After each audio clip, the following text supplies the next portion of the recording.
Good morning and welcome to another episode of the Bookum Nook Show. My name is Kyle Colley, and this is a special episode of Creators Talk Podcast, a book podcast for conversations with your favorite content creators. This episode is brought to you by Bookum, the book community's new and best way to host dynamic online book clubs. Download the app and start your book club today at www.bookumapp.com. Make sure to like, comment, and subscribe to our channel. My guest today is the wellness-minded Les Alfred. Les is the founder of the phenomenal Balanced Black Girl podcast and blog. Balanced Black Girl helps you find your balance to feel your best. Les is an excellent communicator. She is a dedicated fitness person. She's a self-care educator, and she is so good at podcasting, and ultimately, she's balanced. Les, welcome to the Creators Talk Podcast. Hi, thank you for having me. Thank you for the kind introduction. Of course. I kind of wanted to start in the seasons of life. So what are some things that are making you come alive in this season of your life? Ooh, things that are making me come alive. So I recently moved to New York, which has been really fun. So I'm having my first summer in New York City. So that's been really fun, and exploring the city and everything it has to offer has definitely been making me come alive. Although this current heat situation that we have it's been pretty humbling as like a West Coast person. I'm not used to all this, but it's part of the experience. Oh, cool. What kind of made you move to New York? New York's always just so much fun. So I can only imagine living there. Yeah, I was living in California before and I was ready for a change, and I just kind of ended up here, but it's been a really great experience. Yeah, that's good to hear. Can you talk a little bit? You had a recent podcast. You talked about this idea of being the sun and the main character of your life. Can you talk to us about main character energy and how to sustain that in a world that kind of tries to marginalize people and all that? How do you keep that main focus of keep being the sun? Yeah, I think that, it is important to be the sun and to be the main character of your own life, while also recognizing that we don't necessarily have to be the main character of other people's lives. We're all in community together. But I think particularly for women and for women of color, a lot of us are really socialized to be very self-sacrificial in a lot of ways. We're often taught to put everybody above ourselves, and that can be really detrimental to our health, to our well-being, to our quality of life. And so really my message there is to encourage people to do what's good for them and to make sure that that is their top priority. No, I think that makes a lot of sense. And again, it's it allows you to, because I think so often, like I said, you feel kind of like you marginalize yourself. You always put yourself on the back burner, but when you bring yourself to life, and that's kind of what I was talking about, when you come alive, it allows people to see the best version of yourself. And I think with your podcast, the conversation you have, especially in this season, having solo episodes, just those conversations have really been enriched from what you're talking about there. Thank you. Yeah, it's been really fun. I mean, I started off my show as an interview-based podcast, and over the years, my audience has given me the feedback that they really love the solos. And so for this season, I'm kind of giving the people what they want. I'm not going to be solo forever, though. I don't want to disappoint anybody. I love interviewing people. Interviewing people to me is more enjoyable than sitting and talking to myself. So I'll never be fully done with interviews, but it has been fun to speak directly to the audience in this current season. Yeah, how's that been? Do you do mostly scripting on the front end, or is it do you kind of allow yourself to go on tandems? How do you kind of balance that approach for solo episodes? It's a combination of both. So I do write scripts for each episode. I'll do research. I'll make sure that I have my points that I want to make, and I'll write a detailed script. I will rehearse it. But when I actually sit down to record, I don't have that in front of me. And whatever version, of the episode comes out is what comes out. So it's kind of a combination of both.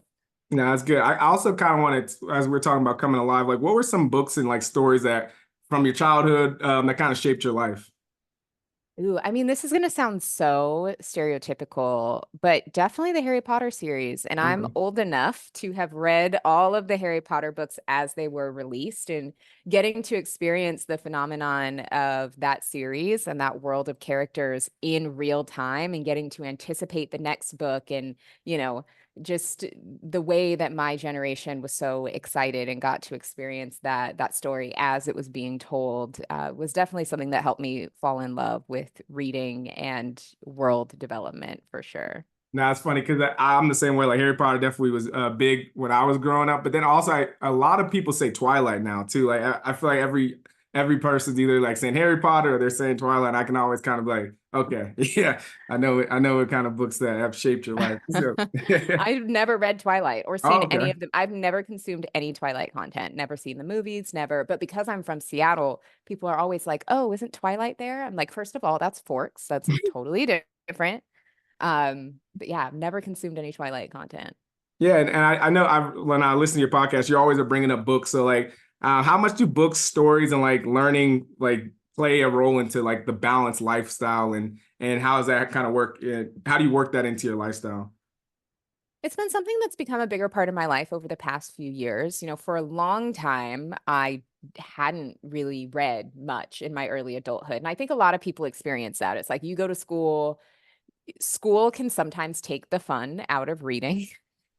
And I say this as a devoted reader who loves books. Sometimes school and the way books and literature and reading is presented in school can just make it not fun for a while. So after I graduated college, I was like, I need a break. I need to pause. And then once I got back into reading in my early 20s, I dove headfirst into like self-help and personal development. And that also didn't necessarily inspire the fun in reading because it felt like a chore. It Yeah. felt like work. And about 2 years ago now, almost 2 years ago, I just picked back up fiction and I hadn't read a fiction book. Couldn't even tell you the last time. And I read 7 Days in June by Tia Okay. Williams, which is a Yep. very popular romance novel. I just saw this girl on TikTok talking about it. It was winter break, like right after Christmas in 2021. And I was scrolling TikTok, saw this girl talking about it. I was like, that sounds good. I have this week off from work between Christmas and New Year's. Like, I'll read this novel. I haven't read a novel in forever. And it fully reignited my love of reading and my love of fiction that I hadn't really explored since I was a kid. And I've been avidly reading ever since. And I think it taught me that you can have things that you do for self-care that are purely for joy. Not Yeah. everything has to be personal development or to learn a new skill or self-improvement. You can also gain so much just from reading the stories of different characters. Excuse me, different Yeah. characters and immersing yourself in different worlds. Yeah, that's well said. Because even in this season for me, is like I used to always kind of read like more business, personal. Well, I kind of stopped personal development because they kind of start saying the same thing over and over again. But like even what you're saying, like now I've kind of tried to listen to more fiction novels and get into that. Like even Tia Williams, I we for one of our book clubs on our platform, it was a love song for Ricky Wilde. So Oh, like we listened to yes. that. So like it's been a lot of like learning different books and what comes from that is it's like that worldview improves, right? You get to see yourself in different characters and see yourself in books that you may not have once like even looked to go see. Exactly. It's so great for learning about other people, learning different perspectives, gaining empathy, boosting creativity. I mean, there's so many benefits to reading fiction, and people try to write it off as being trivial. And I also think people do that a lot for the romance genre, which I think is problematic. Also, I love romance books, but people try to write it off as if it's, you know, not valuable or not impactful. And I could also go on a tangent about how I think that's because it's a female dominated genre, primarily female authors and female readers. And anytime that majority of women like something, it then becomes trivialized. But there's so much value in these stories and in getting immersed in these worlds and characters. And I think it's a great form of self-care. No, I think you're right. And we talked to like a lot of different women creators in this space. And again, it's the biggest genre too. So it's one of those things where you're really just not even looking at the numbers or like looking at the community. Because if you go into any book space, all you see is romance and these conversations. And it's not even just like, oh, this. It's like actually integrated into, oh, this reminds me of this. And I think it's really awesome. And just being in the space, I've always appreciated the community that comes around those books. Yeah, Amazing. I kind of want to jump into you as a podcaster too. Like, can you talk a little bit about the Balanced Black Girl podcast? Like, what inspired it, and just like the initial concept of the podcast? Yeah, I can't really talk about the origin story of the Balanced Black Girl podcast without talking about my content creation career before that. So I actually started creating content in 2014 under a different platform. I had started a blog and I was writing about wellness and how I was trying to find balance in my own wellness routine because the 2010s were kind of a lawless place when it came to wellness and wellness content. And a lot of what was promoted wasn't necessarily healthy. The space promoted a lot of disordered eating and a lot of over exercising. And I began to recognize that and tried to figure out, okay, how can I prioritize my well-being without taking it overboard? And so the idea of finding what balance looked like for me from a wellness standpoint was something that was really intriguing to me and something that I wanted to explore and share with other people. So I'd started that blog in 2014. And by 2018, I just felt like that platform had kind of run its course. And so I decided to wind it down and I just took a break from creating content altogether. And then a few months later, I truly was just sitting at work one day. The idea for Balanced Black Girl popped into my head, and I immediately ordered a microphone and launched the podcast and have been going ever since. Yeah, and how do you like what kind of drew you to the word balanced or like how do you even define that word for yourself? Yeah, I mean, balance gets a lot of flack, and I understand why, because I think when people think of balance, they're talking about equilibrium and they feel this pressure to do everything at work and everything at home and be perfect at everything that they're doing. And that's not really what my intention was. My intention was saying, okay, we're being told that we need to do an hour-long HIIT workout every day and eat 1,200 calories a day and take 20,000 steps a day and do all of these things to be well. And that to me is not feeling like I'm able to do that and balance having a joyful life. So how can I take care of myself, but also enjoy this life that I've been given? What can we do to do both? And so when I'm talking about balance, that's really what I'm talking about, is not sacrificing your life for the sake of being well, because what's the point? Like the whole point of wellness is to be healthy, is to feel good, is to live as long as possible. But what's the point of that if everything that you're doing to get there is making you miserable? So it's really about finding the joy in the things that you do to take care of your health. Yeah, so what was like those some of those early users like I mean early listeners like how'd you kind of get some of them or how you kind of get your podcast out into the world? I think a lot of it was fulfilling a need. Wellness platforms, especially several years ago, were kind of featuring the same people over and over. It wasn't very diverse. They weren't speaking to different experiences, especially in the podcast space. It was very male dominated. It was very white. And so for those of us who were there, we were having to do mental gymnastics to figure out, how do I apply this to me? Okay, you're telling me to do these workouts. What am I doing with my hair while I'm doing that workout? Or how does this work with my menstrual cycle? Because you're not talking about that. And so I think there was an audience of people who were primed and ready for that content. And I was, among one of the earlier people to start delivering it to them. So I think that once it was out there and it started reaching people who it resonated with, the community was really able to build from there. Yeah, and speaking of community, we talk about that a lot on this podcast. I'm curious to hear how you think about building community, engaging your audience. One of the things I really love about like watching your social media is that you actually are in those comments, like talking to people and like really, really making that a thing. So I would love to hear how you think about community. Yeah, I mean, something that I think about a lot just as a human, whether it's online or in person, is if someone is having an interaction with me, how can they feel better after interacting with me than they did before? And also, I'm human. Sometimes I have bad days. Sometimes I'm a little out of it. Like, I'm not Polly Pocket Sunshine all the time. So if you ever meet me and I'm having an off day, like, I'm sorry, I'm human. But I do try to have a sense of like, I don't know everything. I'm not the queen of wellness. I'm trying to figure this out too. Let's figure it out together. And I think that the authenticity of that is something that really resonates with people. Yeah, I think so too. Like, I think sometimes when you hear it from somebody that like they see themselves that they see it almost like a friend, like it touches a different part of the like of your personality. Like even when you listen to podcasts of someone that's like I think I feel like I'm more connected to certain podcasters than I am to like other people that I've like have known just because there's that level of intimacy that you really become friends with through their audio. Oh, I mean, someone is literally has your voice in their ear for an hour a week. That is so intimate. It creates such a sense of closeness that social media just doesn't do. I think the next best thing would be like YouTube, any form of really long form content where people Yeah. are getting to hear a whole thought. But social media doesn't doesn't necessarily create the same feeling because you're just getting sound bites. You're getting 15-second clips here and there. But for those longer form content, like a podcast, like a YouTube, where people are able to sit and engage in a full conversation with you, it creates so much depth and connection.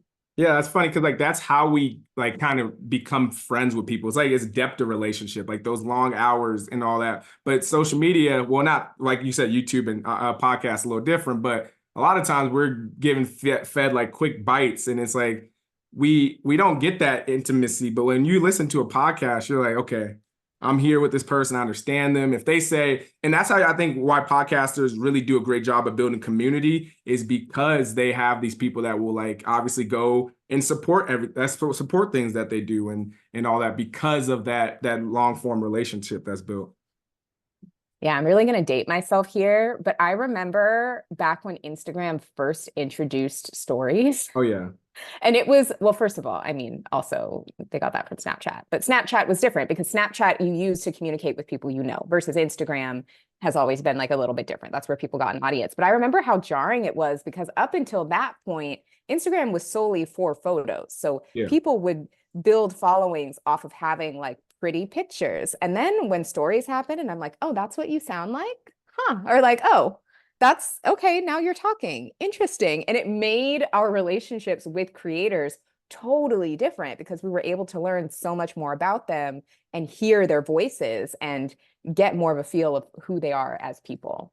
No, I think that's a great point because it kind of did open it up. I think we always saw like influencers as influencers, brands as brands, but I think when you kind of even what you're saying right there, I never thought about it that way.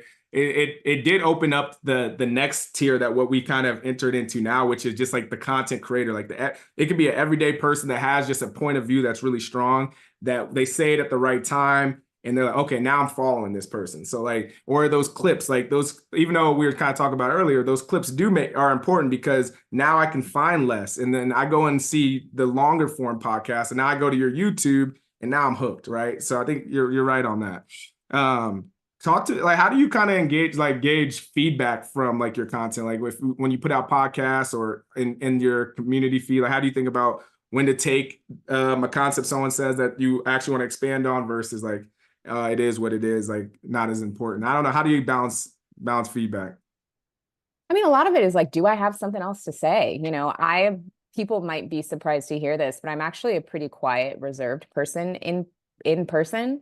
I'm not a big yapper. I'm not somebody who is super talkative and is going to be, you know, in the middle of every conversation in the room. I actually really like to be quiet and like to be an observer. And so when I do speak, I speak because I have something to say. So if people request something and I'm like, babes, I got nothing to say about that, or I'm not qualified, I can't speak to that, then it's not going to happen. But if it is something where I'm like, actually, I do have a perspective that I think that I can add and I think that it can be helpful, then I will expand on it. Like an example would be last week, I released an episode on the podcast called How to Start Over in Your 30s. And that podcast was a direct response to a video that I did. I posted on TikTok and on Instagram a few months ago where I talked about how to start over in your 30s. And in the comments, people were like, can you tell us more about your story? Can you give us more details? Can you take this to the podcast? And I'm like, yeah, I spoke to it in this 60-second clip, but I can absolutely expand on it with more detail. So let me bring it to the podcast. So it really depends on, do I have something to say about this that is of value? If so, great. And if not, we're going to leave it where it's at. Yeah, I think, and I've listened to that one. It had a really good flow to it. I think wasn't that the one where you kind of broke it down in like 3 parts, and it like each. I think just like when it was really easy to listen along on that one because of the way you like broke it down. I also kind of wanted to ask like what kind of went into the decision of going into like a podcast media company? Because weren't you originally like independent, or like how did you decide like kind of to work with a company? Yeah, I was independent for the first 5 years of the show, which was a lot of work. I also was doing it on the side of my corporate job. And so it was a lot of work, and I learned a lot. I worked really hard. I gained a lot of skills, grew very slowly, very organically. And it was a really good experience. And I'm so glad that I was independent for so long because now I know the ins and outs of how to create a podcast. I know the industry. I know how it works. And, last year I got the opportunity to join a network and it felt really aligned and was going to free me up to, do other things and not be so in the weeds with my show. And it just made sense to move in that direction. No, I think I like that. And I also want to get a little bit more into balance. Like when you're out of sync or like experiencing kind of a burnout, like how do you personally like get back into the groove and feel back to feeling like yourself? I think it helps to understand what it is that's burning me out. And so I did have an experience last summer where I got super burnt out of podcasting and I actually did stop podcasting for a few months. And it was the first time that I ever did that in 5 years, that I just stopped and I didn't re-release episodes. I did nothing. There was about a 3-month period from July to October last year where there were no new episodes because I just needed to recalibrate. I needed to have some time to myself and some thoughts to myself that were just for me, not for the internet. And it was really important to fill my cup in that way. Sometimes it could be other things that are burning me out. Maybe I'm going a little too hard on the exercise and I need to scale back on that. But I think for anybody who is navigating burnout, it's really important to understand what is it that is burning you out and how can you implement solutions so that you don't get burned out again. Because it's great if you take a Yeah. break from what's burning you out. And then as soon as you start again, you're just going to get burned out again. So figuring out the why, like what is the problem that needs to be solved and looking for a solution, I think is most helpful. Yeah, and speaking of that, like being someone that's like you tend to have a lot of an online presence. Like, how do you kind of take care of yourself in that space? Because I feel like there's a lot of sometimes you don't always want to be super vulnerable. You kind of want to, like you're saying, there's things that don't need to be on the internet about you, and that's perfectly fine. Like, I don't think everything, even your family life or whatever, like there's things that you want to show the world. Like, how do you kind of take care of yourself being like an online person? Yeah, my method for that has always been to go deep, but not wide. So there are a few kind of buckets or, pillars, if we want to use content marketer speak, that I will go all in about and I will share in great detail, whether that is about the workouts that I'm doing or the recipes I'm eating or, beauty things that I'm sharing. And I will go all in and I will share all about that.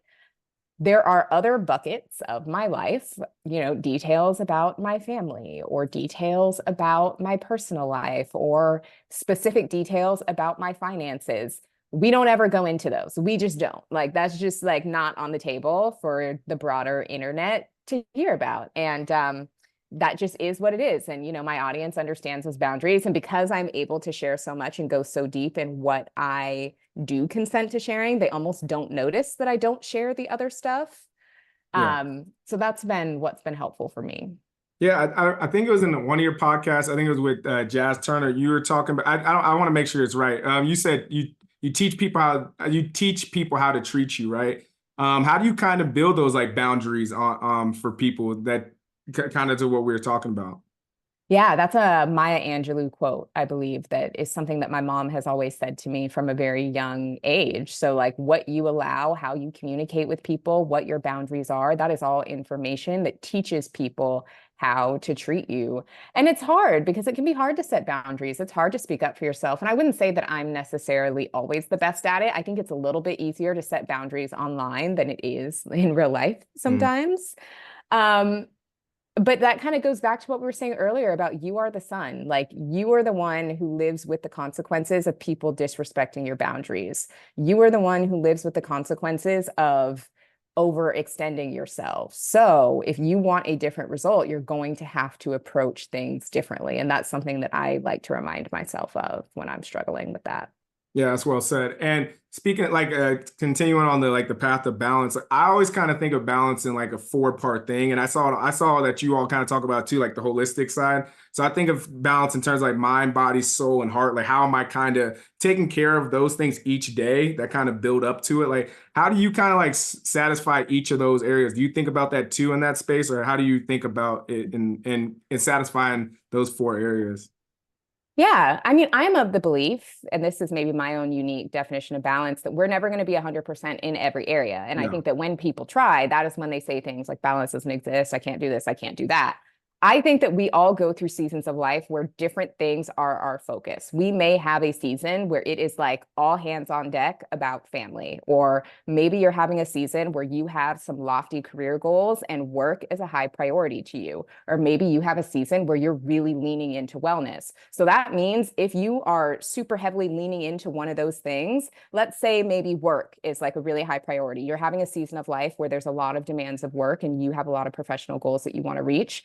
You're probably not going to be in the best shape of your life during that season. Like you're probably not then going to have the time, energy, and capacity to spend hours upon hours at the gym. That doesn't mean that you neglect your health and that you don't work out at all. It means that you do just enough to feel okay and that your priority is the main thing. And then in the next season, maybe you prioritize wellness a little bit more. And at work, maybe you're not reaching for the stars, but you're like getting done what you need to get done. And you are constantly in this dance of figuring out what your priorities are and how everything else can kind of maintain in the meantime. Yeah, I like that. And I always think about it like from like a train analogy. Like you got those four parts, and like anytime I feel like I'm off, I'm like, okay, am I in a brain funk? Am I not working out enough? Is it more like, emotional, or is it like just I've been neglecting my soul care? Like there's things that when I look at that, that's kind of where I start from, like, and then make sure if those are out of whack, that I'm fixing that. So I like the way you're talking about it too. Like some things just sometimes things just become priority and it just is what it is. You got to take care of it. Exactly. Can you talk, I think also part of it's like eliminating what's not working. What is something you spent like a lot of time growing up or doing, or even now that you're like, hey, just avoid this. Like, I think balance also like sometimes just avoiding stuff. I mean, I don't know. It's hard because sometimes we can't always eliminate things, or sometimes like some things that can be really hard. Maybe your relationships with people are really draining, but you can't. I think sometimes people are a little too quick to cut people off or to just try to eliminate things. And sometimes you just can't. You just kind of got to do the best you can to allocate your energy where it's going to go. And some things aren't ideal. And, you just got to do the best you can. But I think sometimes it's hard to just eliminate things altogether. Yeah. I also want to go into a little bit of like health and fitness, because I know that's a big part of your thing about make sure you have daily movement and practices. Like, how do you set up your fitness plans or goals? I think actually in a recent interview you talked about just making it like your identity, but like, what are some good rules of thumb for like sustaining a fitness routine for you? For sure. Yeah. So that was in my most recent episode, How to Get Everything You Want. I talked about embodying the identity. So a question that I get a lot from people is like, I'm so unmotivated. How do I stick to a workout routine? How do I get up in the morning and work out even though I don't want to? And I'm like, you have to embody the identity of a person who works out. What you do or don't want to do is kind of irrelevant. Like it's just who you are. And that's been something that I've been able to adopt because I've been consistently exercising so long. For me, exercise doesn't feel any different than brushing my teeth in the morning or putting my contacts in. Like in my brain, it's literally the same thing, because I have adopted the identity of I am a person who is active. I am a person who prioritizes fitness, and it's just what I do. Now, do I go do something crazy every day where I'm just passed out in a pool of sweat? No, sometimes it's just a walk. Sometimes it's just stretching for a little while. Sometimes it's, going to a yoga class and literally doing nothing but laying on my mat the whole time. But the point is like showing up and being a person who shows up and doing the best you can with what you have. So I think that that is really important. And if you're telling yourself, I'm so unmotivated, I can't do it, I'm so lazy, then that's who you're going to be. And so you got to learn how to flip that script. The other thing is you got to find a way to incorporate movement into your life so that it is not necessarily easy, but it is easy for you to maintain the habit. So for a really long time, I had long commutes and I would get up and I would go to the gym before work, and things that I would do is like I would pack my gym bag so that it was ready to go. I would set out my workout clothes the night before so that I would wake up and it was easy for me to just get in them and get out the door. Anything that you can do to eliminate friction is really important. So if you find that there are certain obstacles you have to working out, whether that's time, whether that's this, whether that's that, you got to sit down, you got to come up with a solution to get through those obstacles so that you can get moving. Yeah, I think that's good. And like when you get into, I know for some people that just like they want to get into a gym routine, they don't really know like where to start. Like, what do you kind of like suggest? Just like you're all right. I heard Les. She said get in the gym. Like what's or not gym or get movement. Like what when they get there? Like what is the kind of what do you kind of start there for? I think it can be really helpful to have a program. Like when I very first started exercising consistently in college, I had signed up for this 5K that I was planning to do with my mom on Mother's Day. And I did like the little couch to 5K running plan. And that gave me a guide map of like I knew what workout I was going to do each day because the little app told me how to do it. Is that the most ideal, optimized fitness routine? No, but it got me in the habit of moving. So I think anything that you can do that is some sort of program or some sort of plan that is going to tell you what to do and lay out a framework for you is going to be really, really helpful. So for some people, maybe that is following a program in an app. There are some workout apps that I really love, like Allo Moves is really great. The Alive app is really great. Maybe that's hiring a personal trainer who can create a plan for you and who you can be accountable to. I think if you are a very beginner and you just don't know what you're doing, you need to find some way to follow some sort of plan. There's so many free workouts on YouTube. So maybe your goal could be you find a fitness YouTuber whose channel you really like, and you make it your goal to work through one of their playlists, right? Because it's also hard. If a channel has like thousands of videos, you're like, okay, where do I start? Go to one of their playlists and make it your goal to do 2 of the workouts from that playlist every week to give yourself a framework. Yeah, I like that. Yeah, well, other thing I kind of do is I grew up playing sports and I was like, all right, when I got back to working out consistently, I'd allow myself that like 10 minutes or whatever to go play basketball or something because then it allows me to get into the flow of moving and then I can go do the workout as that. So I don't know if that helps anybody too. I think that's always been something that worked with me. Can we talk a little bit about like your writing and journaling? I know that plays a lot. And then like talk to us a little bit about how you go about writing and just your journaling practices, I guess. Yeah, I mean, I've been journaling for a long time now. I mean, I used to journal a lot as a kid, and I think I'm somebody who has always erred more towards being like a writer. And I feel like when you're a kid in school, they kind of put you in 2 camps. You're either like in the writing camp or in your like the math and science camp.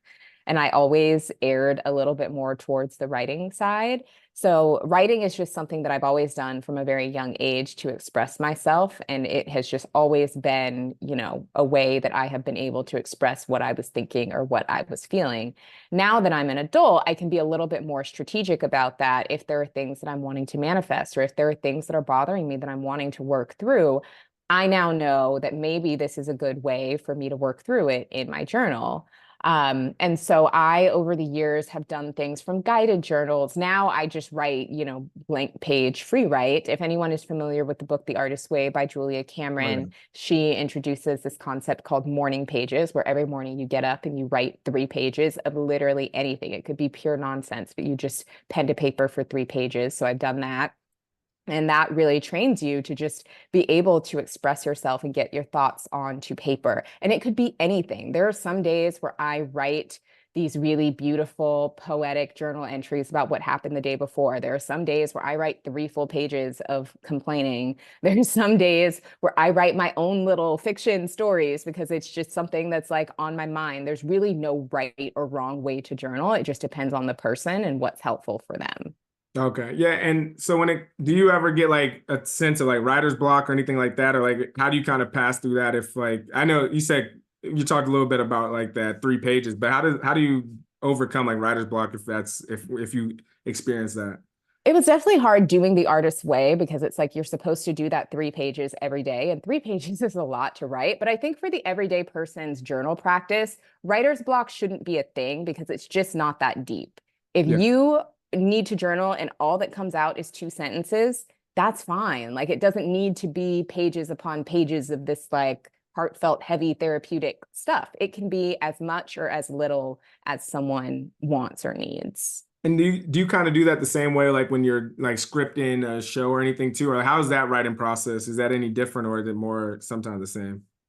It's usually super different. Okay. When I sit down to script a show, I usually have an idea of where I want the show to go. So I think of every podcast episode almost like a flight. Like I am flying the plane. And as I'm scripting it, I'm thinking about what is the takeoff? How am I introducing them to this? What is the flight path? So what are the points that I'm making to get us to where we're going? And then how do I land the plane to end the episode? So that is the framework that I have in mind anytime I sit down to write an episode. But how, each flight is going to be a little bit different depending on the goal of the episode. Yeah, and I remember you saying something around the lines of like you kind of like make each episode kind of connect almost like story to story or episode to episode. It's kind of almost like a Marvel universe in that sense. Like you kind of want to you kind of keep everything going. That's cool. I kind of want to end with like your reading journey. Like, can you talk about like what's the last book you read? What are you currently reading now? And like, what's next on your list? Yes. Okay. I'm currently reading a book called On Rotation, which is a phenomenal book. I'm going to butcher the author's name. She is Ghanaian. I don't want to butcher her name. But if you look up On Rotation, her first name is Charlene. I don't know how to pronounce her last name, but it's a really great book. I'm currently reading it. I wish that I could get through it faster because I'm really enjoying it. I've just had a crazy schedule this week, so I haven't actually had as much time to read as I usually do. And it is upsetting me because I want to dig into this book more. I just haven't had the time, but that has been a really fun read. I wouldn't say it's really a romance novel. It's more so like a coming of age novel. It follows this young woman. She's Ghanaian American. She is navigating medical school and love and life and all the life changes that come in your mid-20s. And it's just a really, really great story. The last book that I finished before that was called Funny Story by Emily Henry. Okay, That yeah. was romance. And, Emily Henry is a very popular author. So a lot of people are very familiar with her books. But that was also a really cute one. I really enjoyed that romance. It's probably been my favorite book that I've read of hers because I've read a few of her books. So I felt like the character development was just really, really great. And there was just a lot of really beautiful growth. It was a really beautiful relationship between the two main characters. So that was a good romance read. Yeah, a lot of people have been saying Funny Stories has been their favorite Emily Henry books. So that's good. Talk to Yeah. me like if you were gonna create a like balanced Black girl bookshelf, like what would be some essential books for listeners to read or like and why would you kind of select those ones? Ooh, yeah. Okay. I would say Before I Let Go by Kennedy Ryan Okay. is essential. That was the first Kennedy Ryan book that I've ever read. And since then, I've read like 10 of her books. I'm a huge Kennedy Ryan stan. I had her on the podcast earlier this year, and it's been my favorite episode that I've done to date. So that was the book that introduced me to her writing and is just the start of a really beautiful series. So I would say that is a great one. I would say A Love Song for Ricky Wilde by Tia Williams has so far Okay. been my favorite book that I've read in 2024. I really loved all of the creative risks that she took in that book and how she beautifully married romance and historical fiction and fantasy in ways that were just really unique and unexpected. What else? What else am I loving? I gotta say, I'm not super into the self-help these days. And I think people would probably assume that I would pick some heavy, like breathing through trauma book. And I'm just like not feeling it. Not feeling any of those books. I want like fun and fiction for the girlies. So let's see. I said Before I Let Go. I said A Love Song for Ricky Wilde. I'm looking over at my bookshelf. Like, what else do I think would be a good? I might pick like one more. What is one more book that I think would be? I'm like scanning my bookshelf right now. Oh my goodness. Okay, this is going to sound super 2018 of me and very stereotypical. But I also think that Becoming by Michelle Obama is another phenomenal book. And back when I first started Balanced Black Girl, it was around the time that book was released. Balanced Black Girl actually had a book club component to it that we have since sunset. But we had a book club component to it. I was still living in Seattle at the time, and we had book club meetings to discuss the books. And Becoming by Michelle Obama was our very first book. A few months later, she ended up coming to town on her book tour, and she invited us from the Balanced Black Girl Book Club to have a private book club meeting with Oh, cool. her to talk about the book and ask her questions. And so that was just a really cool, I think, like lesser known story of balanced Black girl history. So I feel like that book just plays such an important role in my heart to the balanced Black girl story. So No, that's cool. Yeah. Also to the point about love song, that backdrop of Harlem Renaissance was crazy too. Just like seeing all the different artists and everything that's coming in. That was cool. I liked how she did that. It really was. And I read the book right when it came out back in February of 2024. And the book takes place in February Oh, yeah, 2024. that's right. So I was reading it as like the characters were living the actual days because it's dated. And when people read it, they'll see what I'm talking about. But she tells you like the day that each thing is happening. And it was like the days that I was reading it. So it was very meta. And then I'm in New York and it was like, it was just a really fun Yeah, reading experience. I can only imagine. I was like, yeah, let me stay away from leap days. Let me just chill at the house. I know. Right, right. Actually, Yeah. another book that I read this year that I also really loved that I think is another like fun read would be The Davenports. Okay. Was another really good one for those who are maybe less into romance but more into historical fiction, coming of age. That was another really good read. So I would add that one as well. Perfect. Let's get into some rapid fire book questions. All right. What's an important book that you don't see a lot of people talking about or posting? Hmm. An important book that I don't see a lot of people talking about or posting. Actually, I do know. So there's a personal finance book that I read, and I have mentioned this on the podcast. It's called Worthy, Boost Your Self, Boost Your Self-Worth to Increase Your Net Worth, I believe is the long title of it. I read it back in 2020, and it was very instrumental to me having a better relationship with money and improving my finances. And I like never see people talk about it. And I'm always telling everybody, read this book. Like it helped heal so much financially for me that I don't know why I never see people talk about it. So I think Very it's by nice. Nancy Levine, Worthy by Nancy Levine. Okay. Yeah, we'll make sure to post it in the show notes. Okay. What's the last book that made you cry? The last book that made me cry was probably This Could Be Us by Kennedy Ryan. Very cool. And what is your favorite romance trope? My favorite romance trope. I love a good enemies to lovers. Okay. Okay. All right. Toxic. Sounds good. When you are working out or walking, do you prefer audiobook, a podcast, or music? My hot take is I don't like audiobooks. So Oh, I would say podcast or music. Usually I've been on more of a music kick lately, though. I haven't been listening to many podcasts. cool. What's like a one sentence on why you don't like audiobooks? I'm just curious now. I just prefer to visually Oh, okay. read. Gotcha. Yeah. Otherwise, I'm multitasking and I'm half getting in the story, and I prefer reading to be like a single task. I'm immersed in this book, so I can No, I fully. think that makes a lot of sense. Yeah. What is your go-to workout song then? Ooh, I would say Beyonce's Homecoming album. Okay. And then last but not least on this, favorite way to relax. Favorite way reading fiction, There we go. romance.